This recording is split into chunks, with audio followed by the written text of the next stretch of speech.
Matt Lewis. Matt Lewis. Matt Lewis. Matt Lewis. Matt Lewis with the Daily Beast. He's their senior columnist. Friend of mine and friend of America.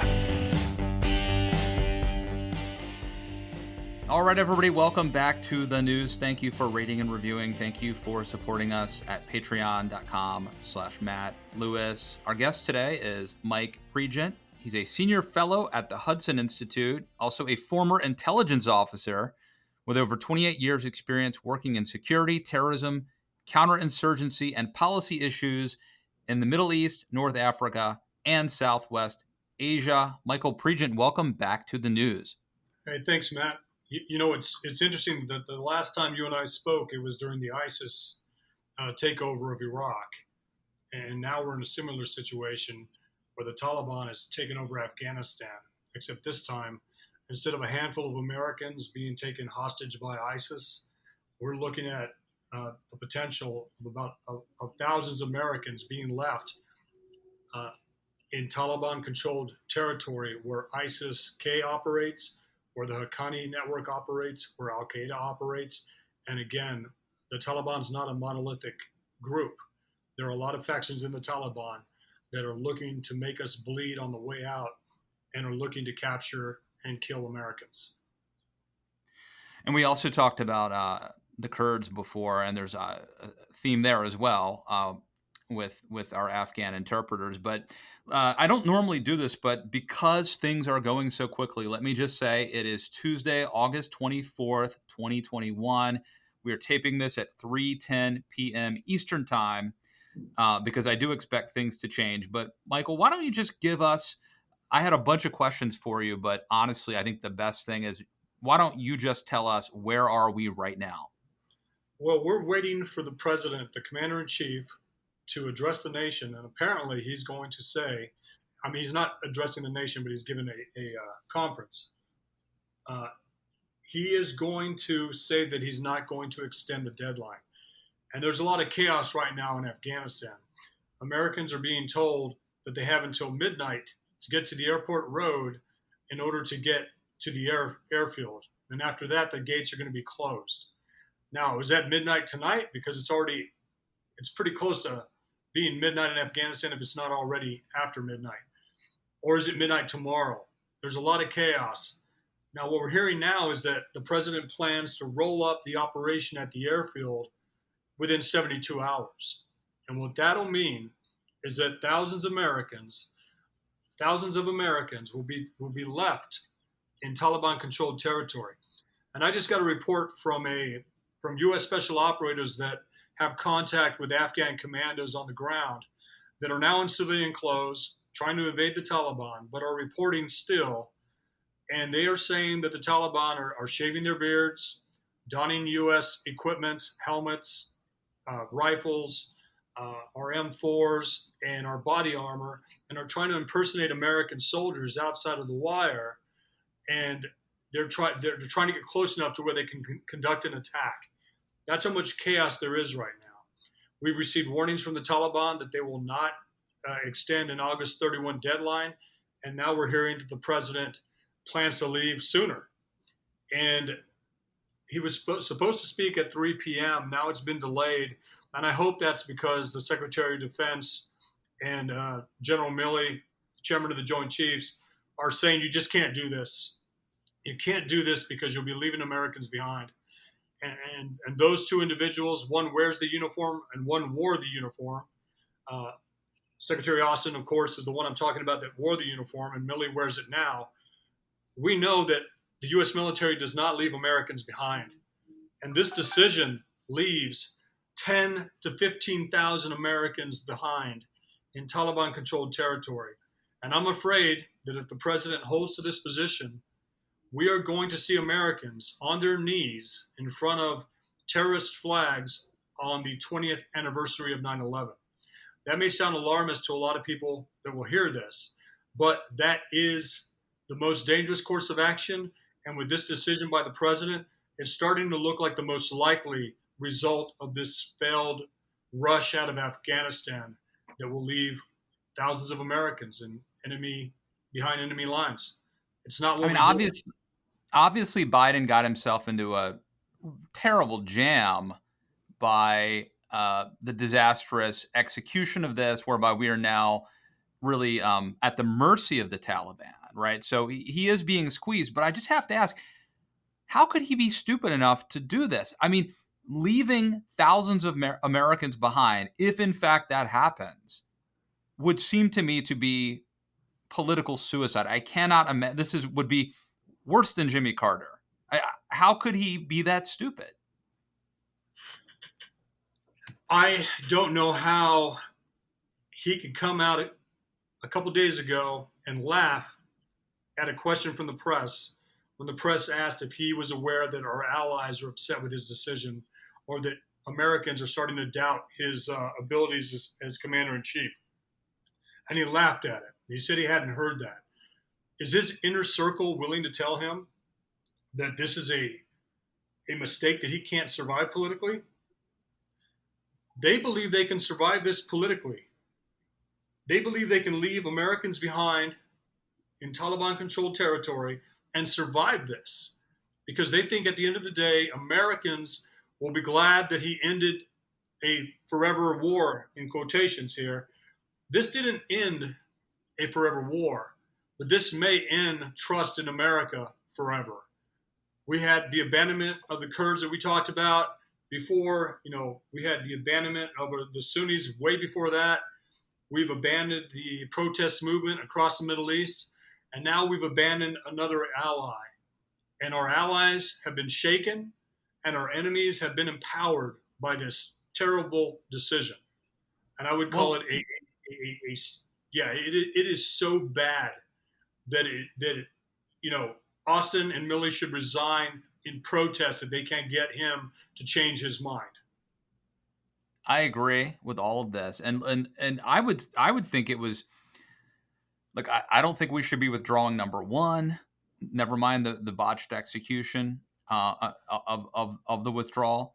But look, if we were leaving behind interpreters, that would be horrific. But I'm willing to think a lot of Americans would be fine with that. But leaving Americans behind, I don't see how this isn't, like, obviously political suicide for Biden. It just may be. I guess the only assumption would be that he really is that out of touch, which is hard for me to believe. But I don't know what else explains his behavior. Let me ask you this, Michael. Sure. If I were an American in Afghanistan right now, I would have tried my damnedest to be at the airport 15 minutes ago, or you know what I mean, like days ago. Why can't Americans logistically or physically get there? Why would they be in danger of having the door shut on them at this point? I get asked that question a lot, and it concerns me. I hear Americans that are trying to support Biden's decision ask this question. Well, weren't they warned to get out? Why didn't they go to the airport? That asking that question, the American military doesn't leave any American behind, even those that Biden supporters are trying to label as stupid for not going to the airport. Literally getting that question. Well, they had their chance to get there and they didn't do it. Well, maybe they didn't go because they believed President Biden when he said this wouldn't happen, or they believed Secretary Austin when he said this wouldn't happen, or they believed General Milley when he dismissed questions about the intelligence and the most dangerous course of action. Maybe they believed what Secretary Blinken was saying. The cheerleaders have basically put out this narrative that this wasn't going to happen, and when the intelligence got ahead of the narrative, they started panicking. And they told all these Americans scattered all over Afghanistan to get to one single point of failure, and that is the Hamid Karzai International Airport in Kabul. It is surrounded by, mountains. There are only 4 or 5 paths in that the Taliban have already occupied, and now there's upwards of 10,000 Taliban just looking for Afghan special immigrant visas and dual citizen passports. This is what bothers me the most. is we're going to start seeing a ranking by the State Department. They did this in Iraq when militias took 3 Americans hostage. They tried to downplay their status as Americans. This is what Kirby said back then in January of 2016. Well, 2 of them are naturalized Americans, and one of them, he's an Egyptian American who chose to be there. Listen to that language. And when you hear everybody in the administration uses this statement, we're going to do everything we can, try as hard as we can to get all the Americans out that want to go. That want to go. That's caveated language. That means they're going to leave them behind, and they're going to blame them for being stuck in the position they're in. They were stranded. Jen Psaki, to be able to say that at the podium was disgraceful. They are stranded. They can't get out. And this commander-in-chief is so worried about losing one U.S. soldier to go save an American.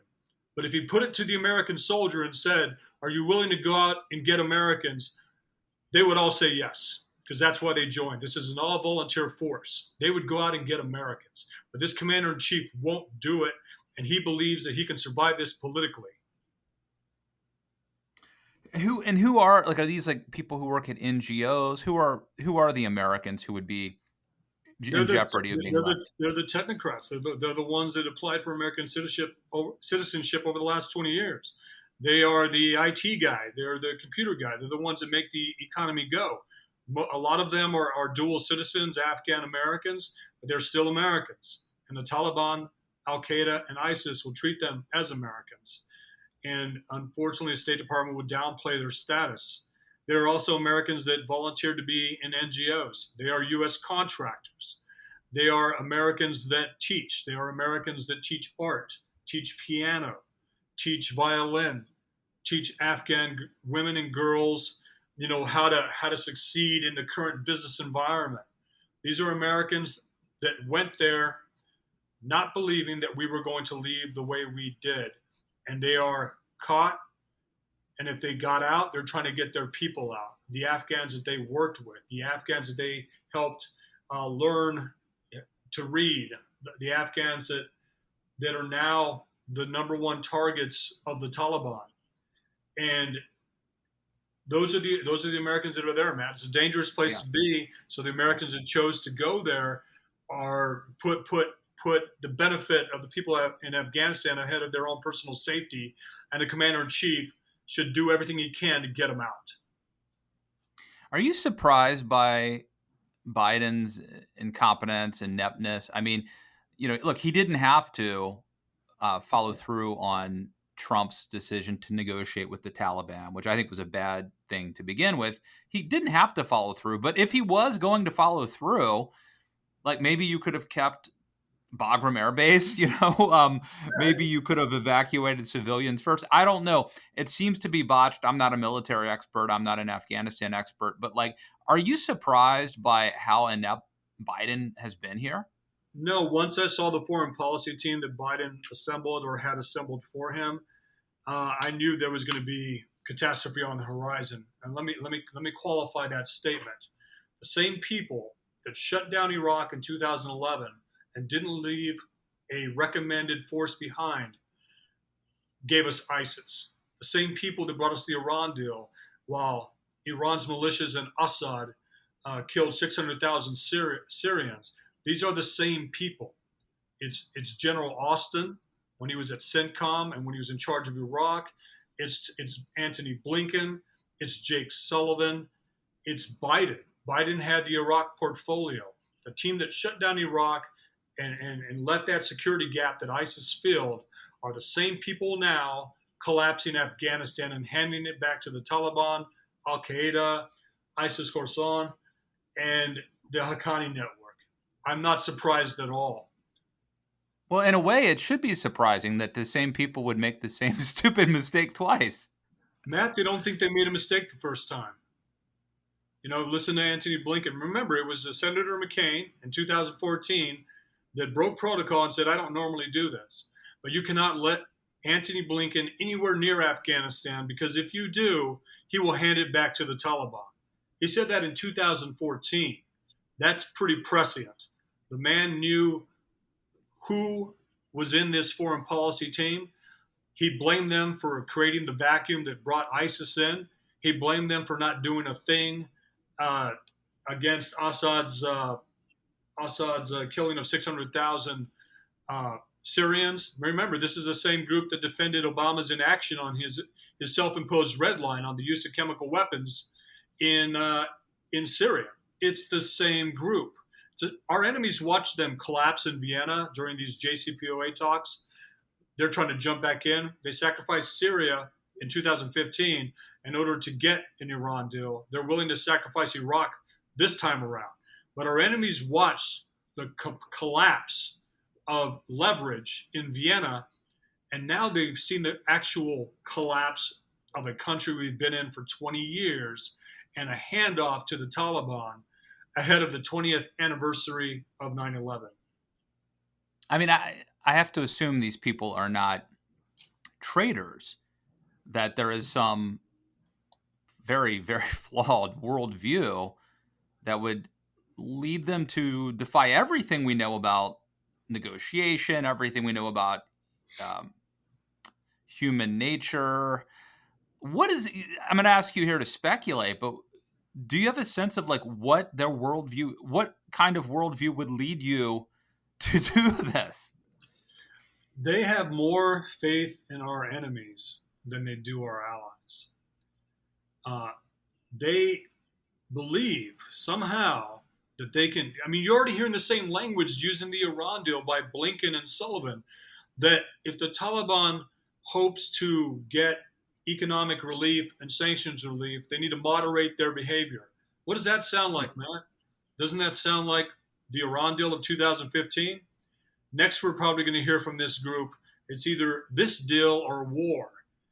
I don't understand it.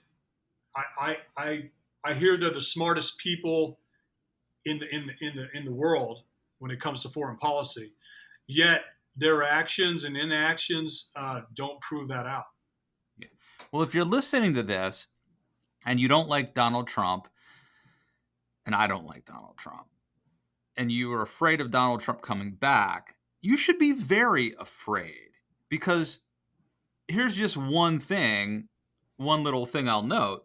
When Donald Trump was president, I didn't worry about radical Islamist terrorism or international terrorism, really. He defeated ISIS. That's why you would want to invite that back in if you're Joe Biden. I'm curious about, but like, I guess, let me ask you this. I mean, what do you think the odds are that we will now have ISIS and Al-Qaeda and more of these incidents in the future? I think, I want to be wrong, but I believe we've simply reset the conditions to the day before 9/11. 9/11 has been in the planning stage. The next 9/11 has been in the planning stages for a decade at least. It's not just going to start being planned now because we've given Afghanistan back to the Taliban. But we will see ISIS 2.0. We will see Al-Qaeda 3.0. We're going to see the next iteration of a jihadist group, like an Al-Qaeda or like an ISIS, that is more lethal. This doesn't do anything but reset the conditions that led to 9/11, except this time we've empowered it, and this time we're excusing it. And our leaders need to be held accountable. And if there's any honor left in Secretary Austin, he used to be my regimental commander when I was in the 82nd Airborne Division, or if there's any honor left with General Milley, they will have to resign or go change the old man's mind, because you can't do this. You cannot. I couldn't believe it. And leave Americans behind. I couldn't believe it when Secretary Austin said, we're going to evacuate as many people as we can, as many Americans as we can, until the clock runs out. I couldn't believe that. That was one of the most un-American things, in a certain sense. It was the most un-American thing I've ever heard in my life. And he used that language again. He said, those Americans that want to go. And then when he was interviewed, he said, I'm not going to tell you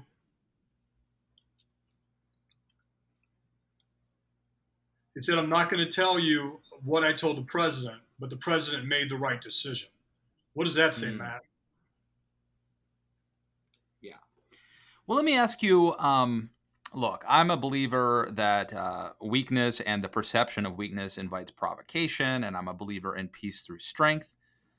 And I guess those are part of the reasons why I'm a conservative. It's like a worldview thing, even though I spent the last 5 years kind of attacking Republicans. But it feels like I'm back in the zone now. I believe in things like peace through strength. And when someone like Joe Biden, you know, sets this, I think it was an arbitrary deadline at the time, and then the Taliban holds him to it. And we remember Biden talked about extending it, and then the Taliban said, like, no, that would be a red line. And then Biden backs off. Does that send a message to other bullies around the world that we can be pushed around? Absolutely. And to add to that, Putin said that we couldn't use bases in former Soviet republics that are anti-Russia, like Uzbekistan and Tajikistan. And Biden said, okay. Since when does the United States take orders from Putin? All those people out there that were talking about Putin and Russian influence, why are they excusing Biden caving to Putin on the use of air bases in Uzbekistan and Tajikistan to be able to conduct those? I missed that. When did that happen? It happened 24 hours ago. Jeez. It is. Man, it is, you go out for a smoke. Yeah, 28 and you come back and hours, exactly. This over-the-horizon capability the president keeps talking about is there. It doesn't exist. It doesn't exist. By the time you get a drone on target, it has to turn around because it's already expended all of its fuel, because it's had to depart from an area far away. And to be able to take away that capability and to have it denied by Putin. So we're listening to the Taliban. We're listening to Putin. And then we're ignoring that an al-Qaeda affiliate, the Haqqani network, is actually in charge of the Kabul security. It is. Yeah. That's like hiring hiring Hell's Angels to be security at your rock concert. Nothing good's going to come from that. No, I mean, and Russia and China couldn't be happier about this. And Taiwan's worried. They don't see resolve from the Biden administration. And then you'll hear this language now. Well, we had to take 2,500 troops out of Afghanistan so we could focus on great power competition against the Russians and the Chinese. I'm pretty sure that 2,500 troops in Afghanistan wouldn't tip the balance, so to speak. This is, Matt, we're going to be talking about Americans abducted. I just got a message. We have a network on the ground of veterans, former intel guys, and special operators that are talking to an Afghan network, and we've already had an American abducted. Wow. And the so FBI what do you is think? aware of that. Congress is aware of that, and they're trying to work back channels, but it's already happening, and that's just the one we know about. So do you think? If I'm the Taliban, and I'm not suggesting that they are rational operators, but if I'm the Taliban, I want to get America out before I start doing really crazy stuff and humiliating America. Do you think that's kind of the game? Like, get us out, and then you're going to start to see the atrocities if they indeed happen. No, I've seen this administration, the same players in this administration, come to the defense of Shia militias in Iraq under the Obama-Biden administration. If there is an attack, if there's an al-Qaeda attack, an ISIS attack, or a Taliban faction, again, they can't control all their people. Every 10 men have a different mission. Every 10 men have a different revenge factor. So the Taliban leadership in Doha that have been sheltered in five-star hotels for the last couple of years, they have no influence on the majority of those guys on the ground. So this administration, if there's an attack, they'll excuse it as and you'll hear this term, it was a rogue Taliban group that did it. Or the Taliban could not control its arch enemy, ISIS-K, or you're going to hear excuses. And the bottom line is the U.S. Commander-in-Chief left Americans to this situation. So according to Lucas Tomlinson covering the Pentagon for Fox News as of about a half hour ago, breaking the U.S. military has started withdrawing from Afghanistan, reducing troop presence. Would you advise not doing that while there are Americans still in the country? Yes. So, because in other words, does it seem wrong to withdraw troops before you would get all the civilians out? absolutely. Every American who joins our military knows that they're joining to keep Americans safe, to fight for America and Americans. So it's absolutely wrong to withdraw the U.S. military because you don't want to use it to go after U.S. civilians. So that's like keeping firemen away from a fire, Matt. You don't do that. Michael, I am seeing people. I've been fighting on Twitter all day. I don't know if you've observed this. And the Biden supporters are bragging. The only thing they have to brag about is how quickly he is allegedly retreating. Like how many American troops or I guess not even American troops, but how many Americans they're getting out. They're not getting Americans out, Matt. Those aren't Americans. The numbers, that's why they won't tell you. They won't tell you. Tell. They'll say that they've flown out 63,000 people. They can't tell you how many Americans were in that group. They won't tell you because the majority of them are Afghans. The ones that got to the airport that basically flooded our capabilities, had to get those people out so that we could start actually vetting people to come in.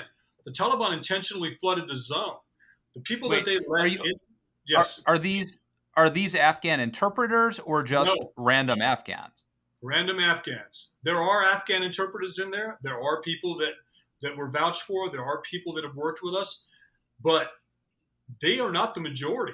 I would say about 30% of the people that have been evacuated didn't work with us. Didn't work in the Afghan National Army. They weren't SIV holders. They were the people that got there first. And what the Taliban did, when they heard the announcement, hey, get to the airport as soon as you can, they set up checkpoints. There's layered checkpoints. And if you had SIV paperwork or a passport, you were turned away. If you didn't, you were able to flood the zone because that meant they knew the Americans wouldn't let them on the planes because they weren't vetted. That's those people that are outside of that wall right now trying to get in the airfield, that's who they are. Because if you look at that but who are the people that we have evacuated? Are they unvetted Afghans going to some other third country? There is a large percentage of them that are unvetted, and they're being vetted in Doha. They're being vetted in Germany, and Germany is saying, okay, we've rounded up about 15 individuals that basically are bad guys. And they're at Ramstein Air Base, there are U.S. military people looking at the military-age males that are in this secure room and literally pointing at them and saying, that guy is a bad guy. That's what's happening. We didn't have time to vet. It was overwhelmed. That's why the administration continues to say, we've sent more people into the country to vet and process SIVs. It's because they didn't have anybody. And that first flight of about 700, that wasn't vetted. That's whoever got on the plane. None of those people were vetted. They were the ones that got on that aircraft. Now, those Americans did the right thing to get them out of there. They did the right thing. So they're just getting them out of there to make room so that potentially so that people who actually are supposed to be there could then be able to enter? No, those are the ones where they just rushed. There wasn't enough security presence on the airfield to stop that from happening. So they just started coming into the plane. There was nothing the military could do about it. So they reached their 683 personnel in that aircraft. That crew did the right thing. It was a humanitarian mission for them, but it becomes an intelligence mission once they land.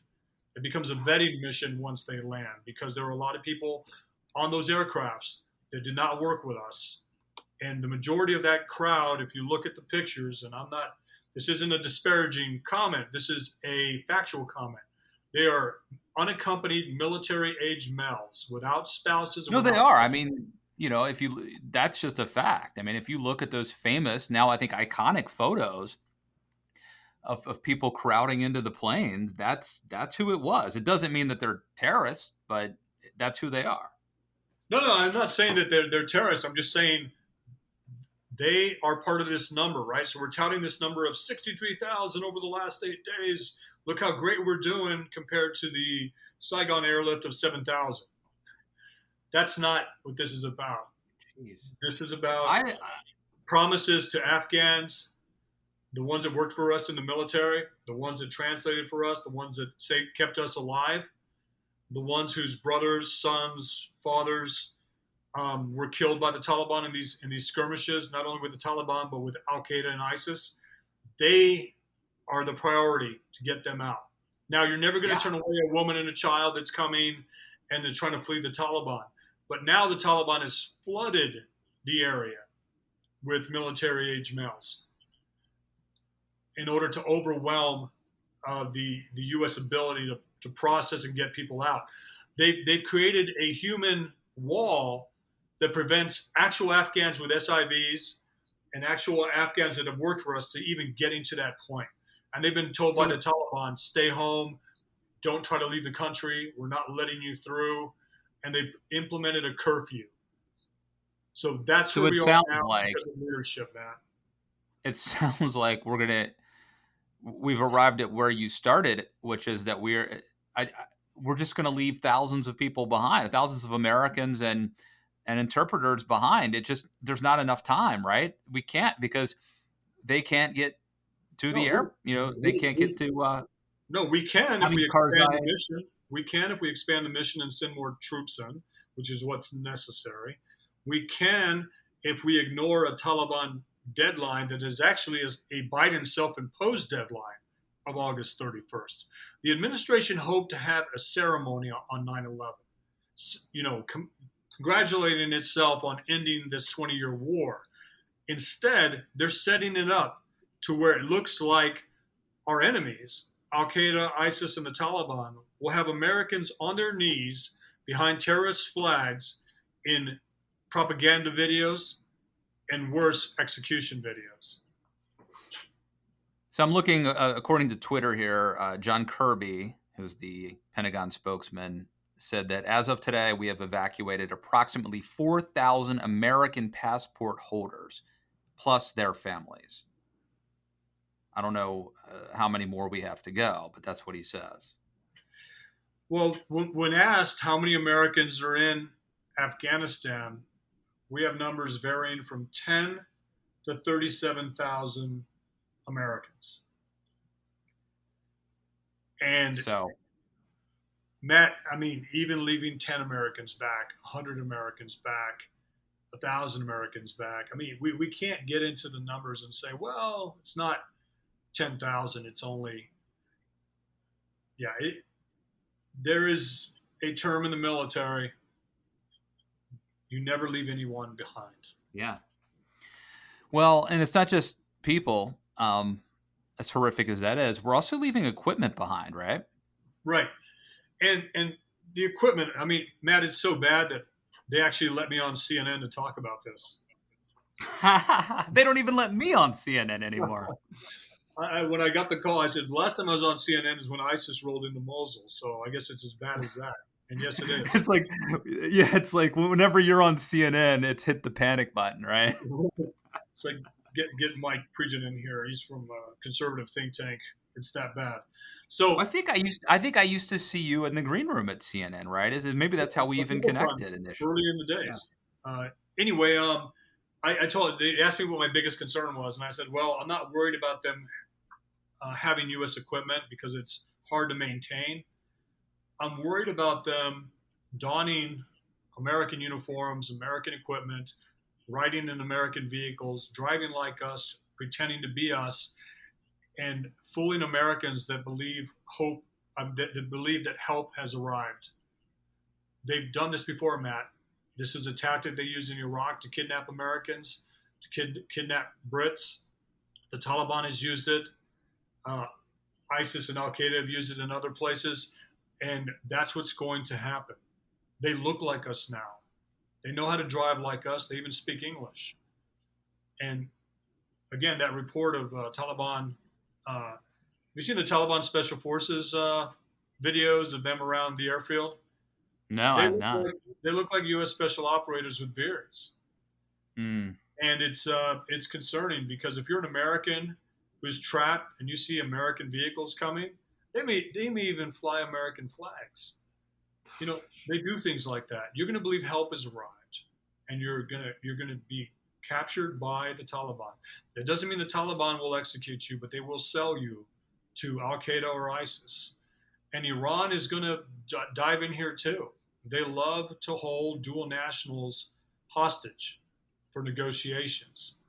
They've been able to get the Obama-Biden White House and this White House to capitulate and to collapse its leverage with a handful of American dual citizens. What would they do with this number? You know, this isn't a political discussion, but I'm a political guy, and I can't imagine why Joe Biden would let this happen. This is political suicide. It's Jimmy Carter. It's who's telling him he's doing a good job, Matt? Is he in denial? If he's in denial and he thinks he's doing a good job, isn't that reason to get for lawmakers to start seriously considering doing everything they can to get him out of there? And then we get Kamala Harris, who's implicated in this too. I mean, it's out of the frying, out of the, what is it? What's the expression? Out of the frying pan into the oven. I don't know, whatever. Yeah, exactly. But it's not really an upgrade. It's not an upgrade. She'll be so shell shocked by this failure that she'll probably just try to ride out the time. And the vice president, from what I understand, has to be approved by Congress. But that's where we're at. And Kamala Harris should not be an insurance policy for a failed commander-in-chief leaving Americans behind enemy lines. Well, let's leave it. Well, I'll leave it on that depressing note from me. But I'm sure that you, maybe there's something that you're hearing or that we didn't talk about, that I didn't ask you about, that I should have. Any final thoughts that people ought to know? The Northern Alliance that we fell in on after 9/11 are fighting. Our allies, the people on the ground that quickly became allies after 9/11 in Afghanistan, are fighting. A lot of the Afghan commandos have gone to the Panjshir Valley to join them. They do not trust us anymore, but they will trust the special operators that used to work with them. They will trust Americans that they know. And they are fighting back. And there needs to be a big spotlight on that resistance instead of a complete capitulation and a push to legitimize the Taliban rule of Afghanistan, and then to start trying to use economic concessions in order to get them to moderate their behavior. I would just leave you with that. Okay, everybody. I want to recommend following Michael at MPPREGENT